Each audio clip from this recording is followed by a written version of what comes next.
La troisième prière eucharistique que nous trouvons désormais dans le missel romain, réformé par le pape Paul VI, est une prière qui est peut-être davantage une composition de la réforme liturgique et qui met en valeur, un peu dans le sens de l'offertoire que nous avons déjà expliqué, qui met en valeur les éléments constitutifs des anaphores, c'est-à-dire des prières eucharistiques antiques, inspirées des grandes bénédictions juives, les fameuses béracotes, tout en rappelant nettement, évidemment, le caractère sacrificiel de l'Eucharistie, comme nous l'avons déjà souligné dans l'offertoire de la messe. Les prières d'offertoire qui ont évidemment été modifiées par rapport à l'ancien missel, je le répète, où l'on part de la bénédiction juive par excellence des biens de la terre, en reconnaissant, en louant le Dieu créateur, en bénissant Dieu pour le don de la création, et dont nous prenons ces dons pour qu'ils deviennent le corps et le sang du Christ et qui seront offerts en sacrifice par le Christ sur la croix, rendu présent, évidemment, sur l'autel de la messe. Et donc, on part en effet d'une bénédiction et l'introduction est assez belle. Elle reprend en effet ces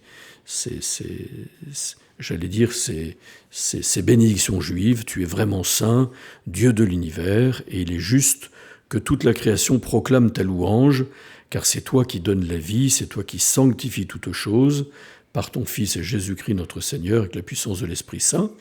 Et tu ne cesses de rassembler ton peuple afin que du levant au couchant du soleil, une offrande pure soit présentée à ton nom. Vous voyez, c'est vraiment une bénédiction qui englobe toute la création et d'une manière très cosmique, dans l'espace comme dans le temps. Cette expression qui est extrêmement biblique, qui avait été traduite d'une manière trop approchée dans la traduction de 1970. En latin, c'est ut a solis ortu usque ad hoc casum, pour que depuis le lever du soleil jusqu'au couchant du soleil, eh bien, tout cela a été mieux exprimé. C'est très important, en effet, parce qu'on sait l'importance symbolique du soleil qui se lève, du soleil qui se couche dans la Bible et dans la tradition chrétienne. Le soleil qui se lève, c'est le signe du Christ qui naît à Noël, du Christ qui ressuscite à Pâques, du Christ qui revient dans la gloire pour chasser définitivement les ténèbres. Et le soleil qui se couche, eh bien, c'est évidemment le signe de la mort, et c'est le signe de celui qui nous plonge dans les ténèbres, qui est Satan. Mais quand Satan se couche, ça veut dire qu'il est vaincu. Voyez. Donc l'expression biblique qui a été rétablie dans la traduction est une chose magnifique et qui correspond bien à cette bénédiction, à cette beraka juive qui est de bénir Dieu pour l'ampleur de la création. Et on passe immédiatement, vous voyez que on ne perd pas de temps, comme dans la deuxième prière eucharistique, pour entrer dans le récit de l'institution avec l'épiclèse préconsécratoire, c'est-à-dire sur les offrandes. Nous te supplions, Seigneur, de consacrer toi-même, en apposant les mains, évidemment, qui est le signe de l'appel de l'Esprit Saint sur ces oblats, sur ces offrandes. Toi-même, les offrandes que nous apportons, sanctifie-les par ton Esprit, pour qu'elles deviennent le corps et le sang de ton Fils, Jésus-Christ notre Seigneur, qui nous a dit de célébrer ce mystère. En effet, c'est le commandement du Christ.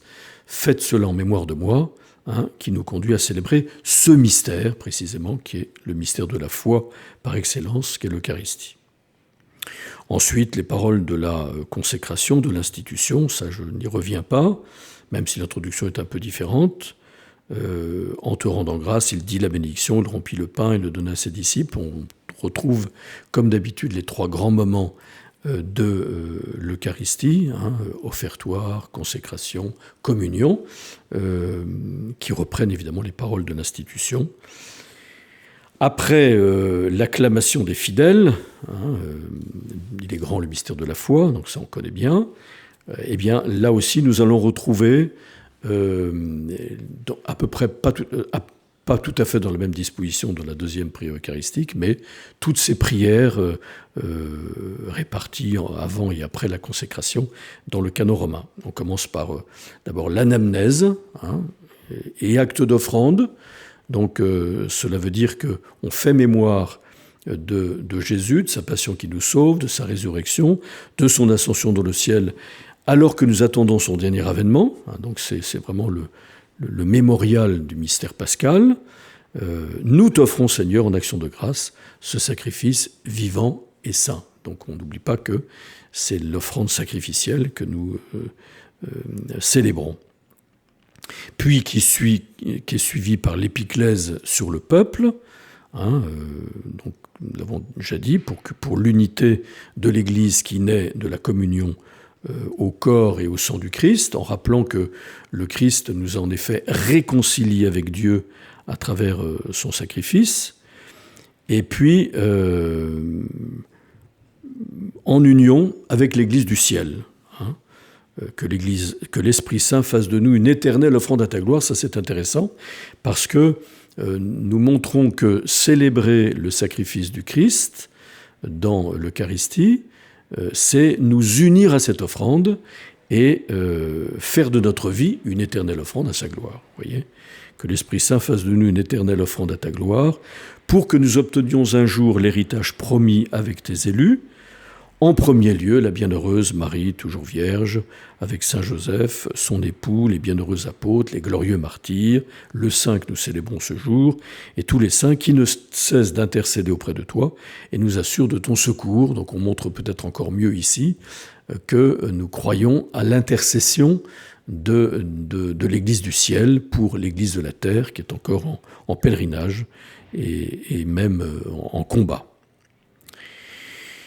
Nous prions pour l'Église universelle, donc toujours pareil, la mention du pape, des évêques et de tous les prêtres, les diacres, les ministres de l'Église et tout le peuple saint.